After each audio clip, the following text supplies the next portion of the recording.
السلام علیکم ورحمۃ اللہ وبرکاتہ۔ بسم اللہ الرحمن الرحیم۔ اللہ تعالیٰ نے نوع انسانیت میں سب سے پہلے حضرت آدم علیہ السلام کو پیدا فرمایا، پھر ان کی تنہائی اور وحشت دور کرنے کے لیے حضرت حوا سلام علیہا کو پیدا فرمایا۔ مرد و عورت کے اس اولین جوڑے کو اللہ تعالیٰ نے دنیا میں اتارا۔ ان دونوں سے نسل انسانیت کا ارتقاء شروع ہوا۔ مرد و عورت کا یہ رشتہ روز ازل سے چلا آ رہا ہے۔ باہمی محبت و مدت،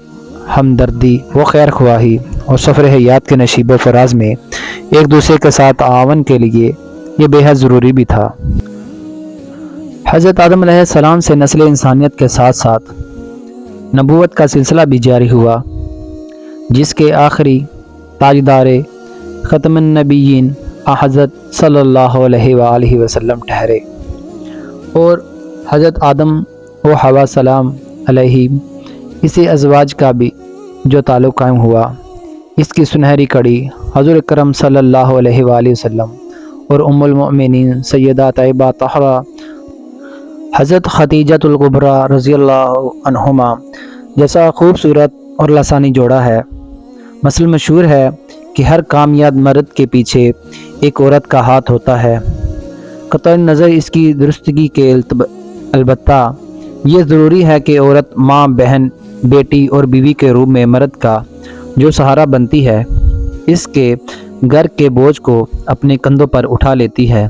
اسے بہت سی فکروں سے آزاد اور کئی جمیلوں سے مطمئن کر دیتی ہے۔ یہ عناصر ضرور مرد کی کامیابی کے سفر کو آسان اور سہل کر دیتے ہیں۔ جب حضرت صلی اللہ علیہ وآلہ وسلم پر منصب نبوت کا اہم ذمہ داری عائد ہوئی اور آپ پر پہلی وحی کے نزول کے بعد گھر تشریف لائے، تو یہ آپ کی زوجہ مطہرہ سیدہ خدیجہ رضی اللہ تعالی عنہا ہی تھیں، جن کے تسلی آمیزہ کلمات نے آپ کی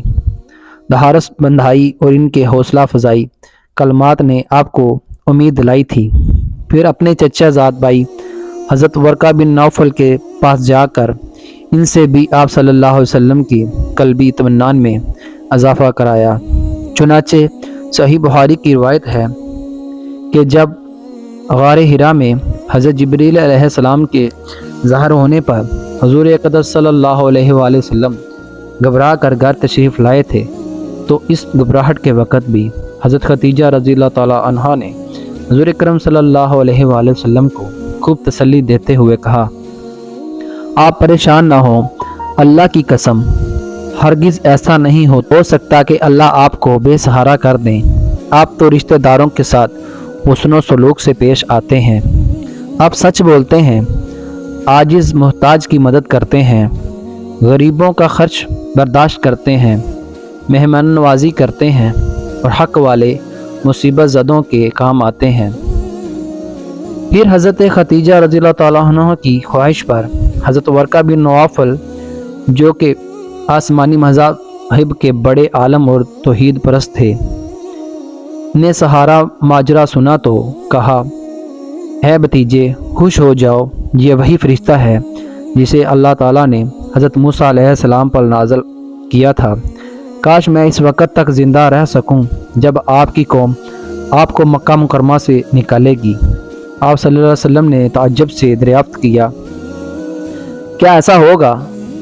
تو حضرت ورقہ نے جواب دیا، جی ہاں،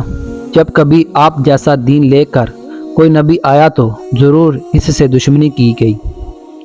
اگر مجھے اس کا وہ زمانہ ملا تو میں آپ کی بھرپور مدد کروں گا۔ حضرت ورقہ بن نوفل اس کے بعد زیادہ عرصہ حیات نہیں رہ سکے اور حضرت صلی اللہ علیہ وآلہ وسلم کے اعلان نبوت سے قبل فوت ہو گئے، لیکن انہی مدرجہ بالا ایمان و فروز کلمات جو حضرت صلی اللہ علیہ وسلم کی تصدیق پر مشتمل ہیں کی بنا پر صحیح یہی ہے کہ حضرت ورقہ مسلمان فوت ہوئے۔ حضرت ام المومنین کے مدرجہ بالا واقعہ سے ان کی سمجھداری، فہم و فراست، ایمان کی مضبوطی، یقین کی پختگی، ثابت قدمی اور بیدار قلبی کا ثبوت ملتا ہے۔ اور کیوں نہ ہو، آپ کا حسب و نسب انہی اوصاف کا تقاضا کرتا ہے۔ ام المومنین سید المسلمین حضرت خدیجہ الکبریٰ رضی اللہ عنہا ام الفیل سے تقریباً 15 سال پہلے اور ہجرت نبی سے 68 سال قبل پیدا ہوئیں۔ سن عیسوی کے اعتبار سے یہ 6 صدی کا نصف یعنی تقریباً 555 کا 556 عیسوی بنتا ہے۔ آپ کا سلسلہ نسب والد گرامی کی جانب سے یہ ہے: خدیجہ بنت خولید بن اسد بن عبد العزیٰ بن قصا بن قلاب بن مرہ بن قعاب بن لوا بن غالب بن فہر، جبکہ والدہ محترمہ کی جانب سے سلسلہ نسب یوں ہے: خدیجہ بنت فاطمہ بنت ظاہرہ بن الاسم بن رواح الحرم بن حجر بن عبدد بن حیث بن عامر بن لوا بن غالب بن فہر۔ اسی طرح آپ رضی اللہ تعالی عنہ کا سلسلہ نسب حضرت صلی اللہ علیہ وآلہ وسلم کے اجداد سے جا ملتا ہے، اور آپ رضی اللہ تعالی عنہ کا قبیلہ قریش ٹھہرتا ہے۔ تمام ازواج مطہرات رضی اللہ تعالی عنہ میں آپ کو آپ صلی اللہ علیہ وسلم سے نسب کے اعتبار سے سب سے زیادہ قرب حاصل ہے، اور نکاح کے بعد آپ گھرانہ نبوت کی سب سے پہلی فرد ہیں۔ خانوادہ رسالت کے بارے میں رسالت مآب صلی اللہ علیہ وسلم کا ارشاد گرامی ہے: اللہ تبارک تعالیٰ نے مخلوق کو پیدا کیا تو مجھے ان میں سے بہترین گروہ میں پیدا فرمایا، پھر اس مخلوق کے مزید 2 گروہ بنائے تو مجھے ان میں سے سب سے بہترین گروہ میں پیدا فرمایا، پھر ان لوگوں کے قبیلے بنائے تو مجھے ان میں سے بہترین قبیلے میں پیدا فرمایا، پھر انہیں گھروں میں تقسیم کیا تو مجھے ان لوگوں میں سے کیا جو گھر اور ذات کے اعتبار سے ان سب سے بہتر ہیں۔ ترمذی شریف کی یہ حدیث۔ ایک اور حدیث میں ارشاد گرامی ہے: اللہ تعالیٰ نے حضرت اسماعیل علیہ السلام کی اولاد میں کنانہ کو فضیلت دی، اور کنانہ میں سے قریش کو فضیلت دی، اور قریش میں سے بنو ہاشم کو فضیلت دی، اور بنو ہاشم میں سے مجھے فضیلت دی۔ صحیح مسلم۔ سیدہ خدیجہ الکبریٰ رضی اللہ عنہا اس افضل ترین گھرانے کی افضل البشر ذات گرامی حضرت صلی اللہ علیہ وسلم کی پہلی زوجہ المطہرہ ہونے کے ناطے مقام و مرتبے میں اعلیٰ و بالا نظر آتی ہیں، جبکہ آپ کا اپنا گھرانہ بھی بزرگی میں ممتاز تھا۔ آپ کے خاندان میں ایسے بزرگ موجود تھے جو شرک و بت پرستی سے بیزار تھے اور تورات و انجیل کے عالم تھے، جس کی بنا پر وہ نبی آخر الزماں حضرت صلی اللہ علیہ وآلہ وسلم کی بعثت کے منتظر تھے اور جانتے تھے کہ ان کا زمانہ قریب ہے اور وہ اولاد سیدنا اسماعیل علیہ السلام سے ہوں گے۔ حضرت خدیجہ رضی اللہ تعالی عنہ کے والد گرامی کا ایک قابل فخر کارنامہ یہ بیان کیا جاتا ہے کہ جب یمن کے آخری بادشاہ طبع نے حجر اسود و خانہ کعبہ سے اکھاڑ کر یمن لے جانے کا ارادہ کیا تو جناب خولید نے اسے منع کیا، اور بالآخر وہ اسے ارادے سے باز رکھنے میں کامیاب ٹھہرے۔ اس طرح حجر اسود کی حفاظت میں انہوں نے کلیدی کردار ادا کیا۔ نیز حضرت خدیجہ رضی اللہ تعالیٰ عنہ کے چچا زاد جناب ورقہ بن نوفل رضی اللہ تعالیٰ عنہ کے بارے میں گزرا کہ وہ انجیل کے بڑے عالم تھے، شرک سے بیزار اور محب تھے۔ حضرت صلی اللہ علیہ وآلہ وسلم کے پاس تشریف لانے والے فرشتے حضرت جبریل علیہ السلام کی معرفت رکھتے تھے، اور آپ صلی اللہ علیہ وآلہ وسلم نبوت اور رسالت کی گواہی دینے والے تھے۔ اپنے آباء و اجداد کی انہی صفات و خوبیوں کی بنا پر سیدہ خدیجہ رضی اللہ تعالی عنہ بھی انہی کے رنگ میں رنگی ہوئی تھیں۔ اب انتہائی شرم و حیا والی خواتین تھیں، بت پرستی سے کوسوں دور تھیں، اور اپنے چچا زاد حضرت ورقہ رضی اللہ تعالی عنہ کے ساتھ نبی آخر الزماں صلی اللہ علیہ وآلہ وسلم کی بعثت کی منتظر تھیں۔ اسی کا نتیجہ تھا کہ آپ صلی اللہ علیہ وآلہ وسلم سے نکاح سے قبل ہی آپ کے اوصاف کی بنا پر آپ سے متاثر تھیں، کیونکہ آپ رضی اللہ تعالی عنہ اپنے والد گرامی خولید کے انتقال اور پھر اپنے 2 شوہروں کی وفات کے بعد تجارت کی نگرانی خود کرتی تھیں، مگر بازار جانے کی بجائے اپنا تجارتی مال بھروسے مند لوگوں کے سپرد کرتی تھیں، اور وہ نفع لا کر آپ رضی اللہ تعالیٰ عنہ کے حوالے کر دیتے تھے۔ اسی طرح آپ رضی اللہ تعالیٰ عنہ گھر ہی میں رہ کر تجارت میں حصہ لیتی تھیں۔ جب آپ کو معلوم ہوا کہ بنو ہاشم کے سردار حضرت عبد المطلب کے پوتے اور جناب ابو طالب کے بھتیجے محمد بن عبداللہ صلی اللہ علیہ وآلہ وسلم سفر تجارت پر جانا چاہتے ہیں، اور حضور اقدس صلی اللہ علیہ وآلہ وسلم نے چچا جناب ابو طالب کے مشورے سے حضرت ختیجہ رضی اللہ تعالیٰ عنہ کا مال تجارت لے جانے کی پیشکش کی، تو حضرت ختیجہ رضی اللہ تعالیٰ نے بخوشی اپنا سامان تجارت آپ کے حوالے کیا اور اپنے خصوصی غلام مسیرہ کو آپ کا خیال رکھنے کی تاکید فرمائی، اور آپ صلی اللہ علیہ وسلم کے ساتھ دوسروں کی بنسبت دگنا معاوضہ دینے کا معاہدہ کیا۔ اس سفر تجارت میں مسیرہ نے جن عجائب کا مشاہدہ کیا کہ آپ صلی اللہ علیہ وسلم نے مال بیچنے کے لیے بتوں کی قسم کھانے سے انکار فرما دیا۔ آپ کے بیچے وہ خریدے گئے مال میں غیر معمولی اضافہ و برکت نظر آئی۔ بادل آپ پر سایہ کیے رہتے۔ عیسائی راہب نستورا نے آپ کو دیکھ کر کہا کہ ان میں آخری نبی صلی اللہ علیہ وسلم کی نشانیاں پائی جاتی ہیں۔ نیز آپ کی امانت و دیانت، سچائی و راست بازی، جھوٹ و دھوکے سے اجتناب، صاف گوئی، معاملہ فہمی وغیرہ کئی خوبیاں دیکھیں، تو مسیرہ نے سیدہ ختیجہ رضی اللہ تعالیٰ عنہا کے گوش گزار تمام احوال کیے۔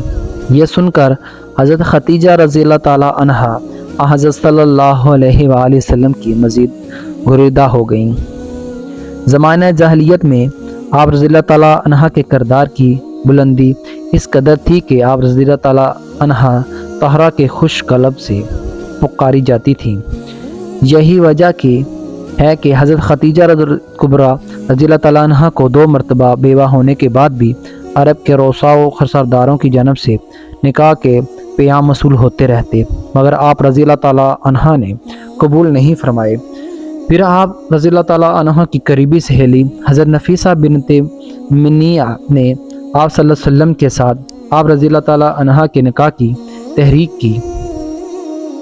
جانبین سے رضامندی ہونے کے بعد حضور اکرم صلی اللہ علیہ وآلہ وسلم کے سرپرست و محبوب چچا جناب ابو طالب حضرت حمزہ رضی اللہ تعالیٰ عنہ اور حضرت عباس رضی اللہ تعالیٰ عنہ باقاعدہ پیام نکاح لے کر حضرت ختیجہ رضی اللہ تعالیٰ عنہ کے گھر تشریف لے گئے۔ حضرت ختیجہ رضی اللہ تعالیٰ عنہ کی جانب سے ان کے چچا زاد بھائی عمرو بن اسد آئے۔ مجلس نکاح منعقد ہوئی۔ جناب ابو طالب نے خطبہ نکاح پڑھا، جس میں انہوں نے کہا، ترجمہ: تمام تعریفیں اس اللہ کے لیے جس نے ہمیں حضرت ابراہیم علیہ السلام کی اولاد اور حضرت اسماعیل علیہ السلام کی کھیتی اور معاد کی اصل اور مضر کی جڑ میں سے پیدا کیا، اور ہمیں اپنے گھر کی حفاظت کرنے والے اور حرم کی دیکھ بھال کرنے والے بنایا، اور ہمارے لیے ہر قسم کی گندگی و برائی سے محفوظ گھر اور امن والا حرم بنا دیا، اور ہمیں لوگوں پر حکومت عطا کی۔ پھر یاد رکھیے کہ میرا یہ بھتیجا محمد بن عبداللہ اس صفت کا حامل ہے کہ اس کے ساتھ کسی کو بھی وزن کیا جائے تو یہ بڑھ جائے گا۔ یہ اگرچہ مال میں قلیل ہے، لیکن کیا ہوا، مال تو ڈلتی چھاؤں اور بدلنے والی چیز ہے۔ محمد وہ ہیں جن کی ہم سے رشتہ داری کو آپ لوگ پہچانتے ہیں۔ انہوں نے ختیجہ رضی اللہ تعالیٰ عنہ بنت خولید کو پیام نکاح دیا ہے، اور اس کے بدلے مہر بھی دینا طے کیا ہے۔ وہ ادھار ہو یا نقد میرے مال سے ہوگا۔ خدا کی قسم، اس کے بعد ان حضرت محمد صلی اللہ علیہ وسلم کے بڑے چچا اور ایک عظیم شان ہو گئی۔ جناب ابو طالب کے خطبہ نکاح پڑھنے کے بعد حضرت ختیجہ رضی اللہ تعالیٰ عنہ کے چچا زاد بھائی عمرو بن اسد نے حضور اکرم صلی اللہ علیہ وآلہ وسلم کی شان میں یہ جملہ کہا، محمد بن عبداللہ عالیہ نسب اور معزز و جواں مرد ہیں، اور حضرت ختیجہ رضی اللہ تعالیٰ عنہ کا نکاح آپ سے کر دیا۔ اس نکاح کا مہر 12.5 اوقیہ چاندی مساوی 500 درہم طے ہوا ہے۔ آج کل اس کا وزن 131 تولہ 3 ماشے چاندی بنتا ہے۔ آپ صلی اللہ علیہ وسلم نے اپنی تمام ازواج مطہرات اور صاحبزادیوں کا مہر یہی رکھا ہوا، سوائے ام المؤمنین حضرت ام حبیبہ رضی اللہ تعالیٰ عنہ کے۔ آپ رضی اللہ تعالیٰ عنہ کا مہر شاہ حبشہ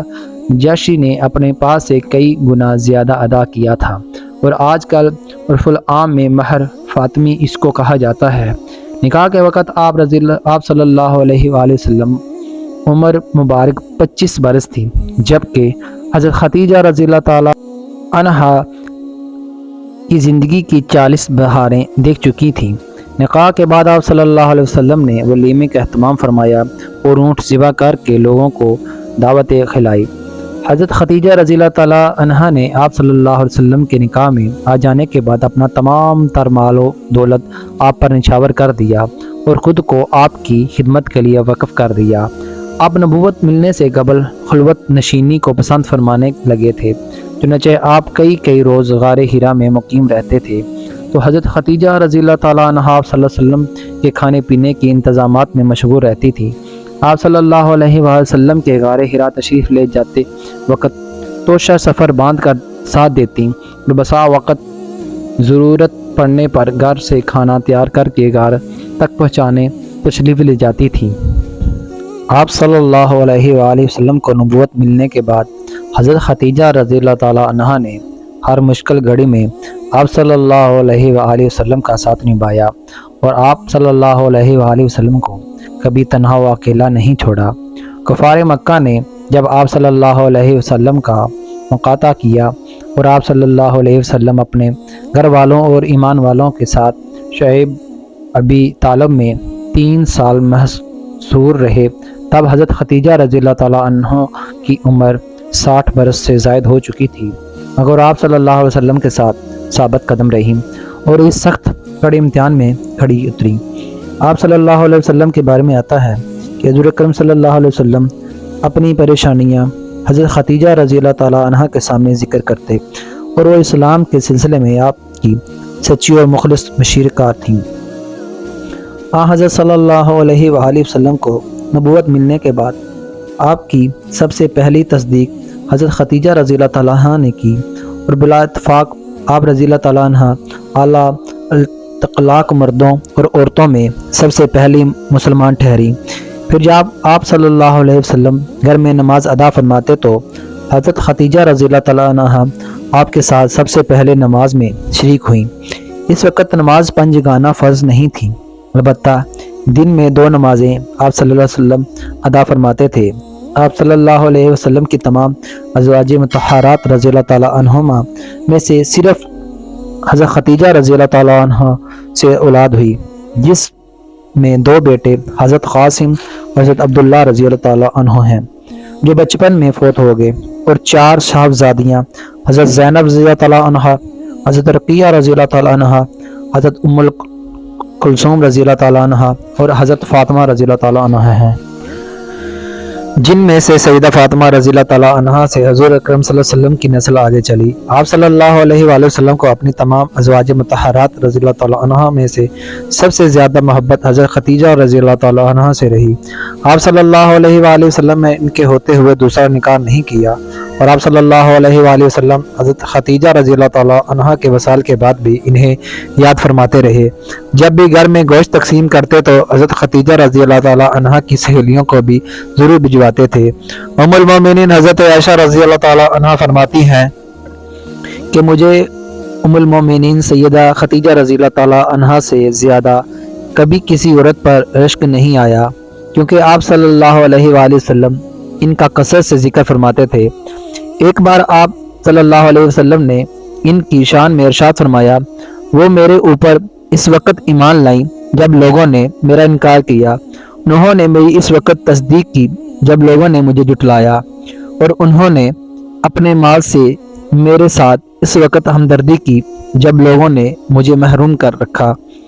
اس کے ساتھ ساتھ اللہ عز و جل نے مجھے ان سے اولاد عطا فرمائی۔ ایک اور حدیث میں ارشاد گرامی ہے، جنت کی عورتوں میں سب سے افضل خدیجہ رضی اللہ تعالی عنہا بنت خولید، فاطمہ رضی اللہ تعالیٰ عنہ بنت محمد صلی اللہ علیہ وآلہ وسلم، مریم رضی اللہ تعالیٰ عنہ بنت عمران اور آسیہ رضی اللہ تعالیٰ عنہ بنت مزاحم فرعون کی زوجہ ہیں۔ ایک بار جب آپ رضی اللہ تعالیٰ عنہ حضور اکرم صلی اللہ علیہ وسلم کے لیے کھانا لے کر غار ہیرا جا رہی تھیں تو جبریل علیہ السلام نے آپ صلی اللہ علیہ وسلم سے کہا کہ جب حضرت خدیجہ رضی اللہ تعالیٰ عنہ آپ کے پاس تشریف لائیں تو انہیں اللہ تعالیٰ کا اور میرا سلام کہیے گا اور انہیں جنت میں ایسے مقام کی بشارت دیجیے گا جو موتیوں کا بنا ہوگا، جس میں نہ شور و شغب ہوگا اور نہ ذرا بھر کوئی تکلیف ہوگی۔ حضرت جابر رضی اللہ تعالیٰ عنہ فرماتے ہیں کہ آپ صلی اللہ علیہ وسلم سے ایک مرتبہ حضرت خدیجہ رضی اللہ تعالیٰ عنہ کے بارے میں پوچھا گیا تو آپ نے ارشاد فرمایا، میں نے انہیں جنت کی نہروں میں سے ایک نہر پر دیکھا ہے، وہ موتیوں کے ایک ایسے مکان میں تھیں جس میں نہ کوئی شور و شغب تھا اور نہ ہی کوئی محنت و مشقت۔ سیدہ خدیجہ رضی اللہ تعالیٰ عنہ کے فضائل کے علاوہ اس سے بڑھ کر فضیلت کیا ہوگی کہ سورۃ الضحیٰ میں اللہ عز و جل نے آپ پر اپنے انعامات و احسانات شمار کروائے ہیں۔ اللہ تعالیٰ نے حضرت خدیجہ رضی اللہ تعالیٰ عنہ کے مال کے ذریعے آپ کو آسودگی عطا فرمائی اور اسے اپنا انعام و احسان باور کرایا ہے۔ خود حضور اکرم صلی اللہ علیہ وآلہ وسلم کا ارشاد گرامی بھی اوپر منقول ہوا، انہوں نے اپنے مال سے میرے ساتھ اس وقت ہمدردی کی جب لوگوں نے مجھے محروم رکھا۔ حضرت خدیجہ رضی اللہ تعالیٰ عنہ آپ صلی اللہ علیہ وآلہ وسلم کی رفاقت میں 25 برس رہی، 15 سال نبوت ملنے سے پہلے اور 10 سال نبوت ملنے کے بعد۔ نبوت کے 10ویں سال اور ہجرت سے 3 سال قبل ماہ رمضان کی 10 تاریخ کو 25 برس کی عمر میں آپ رضی اللہ تعالیٰ عنہ نے مکہ مکرمہ میں وصال پایا۔ اس وقت تک نماز جنازہ کے احکامات نازل نہیں ہوئے تھے، اس لیے آپ کو دفن دے کر مقام حجون میں دفن کیا گیا۔ آپ صلی اللہ علیہ وآلہ وسلم خود ان کی قبر میں اترے اور اپنی رفیقہ و حبیبہ کو سپرد خاک کیا۔ آج وہاں جنت المعلا کے نام سے قبرستان ہے۔ حضرت خدیجہ رضی اللہ تعالیٰ عنہ کے وصال کے بعد آپ صلی اللہ علیہ وآلہ وسلم اکثر انہیں یاد فرماتے تھے۔ حضرت خدیجہ رضی اللہ تعالیٰ عنہ کی نسبت سے کوئی بات نکل آتی تو آپ صلی اللہ علیہ وسلم فوراً اس طرف توجہ ہوتے تھے۔ ایک بار سیدہ پاک رضی اللہ تعالیٰ عنہ کی ہمشیرہ حضرت حالہ بنت خولید آئیں تو ان کی آمد سے نبی کریم صلی اللہ علیہ وسلم خوش ہوئے۔ ان کی آواز اپنی بہن حضرت خدیجہ رضی اللہ تعالیٰ عنہ کے مشابہ تھی۔ حضرت خدیجہ رضی اللہ تعالیٰ عنہ کے فضائل میں ایک فضیلت جو ان کے کمال و عقل و وفور بلاغت کا ثبوت دیتی ہے، اسے آخر میں درج کرنا مناسب معلوم ہوتا ہے۔ ایک بار حضرت جبریل علیہ السلام غار ہیرا میں بارگاہ رسالت میں حاضر ہوئے تو درخواست گزار ہوئے کہ حضرت خدیجہ رضی اللہ تعالیٰ عنہ کو اللہ تعالیٰ اور میرا سلام کہیے۔ چنانچہ آپ صلی اللہ علیہ وآلہ وسلم نے حضرت خدیجہ رضی اللہ تعالیٰ عنہ کو خالق کائنات اور فرشتوں کے امام دونوں کا سلام پہنچایا تو حضرت خدیجہ رضی اللہ تعالیٰ عنہ نے جواب میں کہا، ترجمہ: اللہ تعالیٰ تو خود ہی سلامتی والے ہیں، سلامتی انہی کی جانب سے ملتی ہے۔ اے نبی، آپ صلی اللہ علیہ وسلم پر سلام، جبریل علیہ السلام پر سلام اور ہر اس شخص پر سلام جو اس واقعے کو سنے، مگر شیطان مردود پر سلام نہیں۔ عہد نبوت کے ماہ سال سیدہ پاک رضی اللہ تعالیٰ عنہ کے اس تذکرے کو لکھنے والے اور پڑھنے والے سننے والے ہم سب اس قدر خوش نصیب ہیں کہ ہماری اماں جان نے پوری امت مسلمہ کی عظیم المرتبہ ماں نے اپنی اولاد کو اپنا سلام بھیجا ہے، تو کیا اولاد پر حق نہیں کہ ان کے درجات کی بلندی کے واسطے مشغول دعا ہو تاکہ انہیں بھی خبر ہو، کیونکہ وہ ماں ہیں اور حقیقی ماں باپ سے بڑھ کر روحانی ماں باپ آپ صلی اللہ علیہ وآلہ وسلم اور آپ صلی اللہ علیہ وآلہ وسلم کی زوجہ مطہرات سیدہ خدیجہ الکبریٰ رضی اللہ تعالیٰ عنہا کا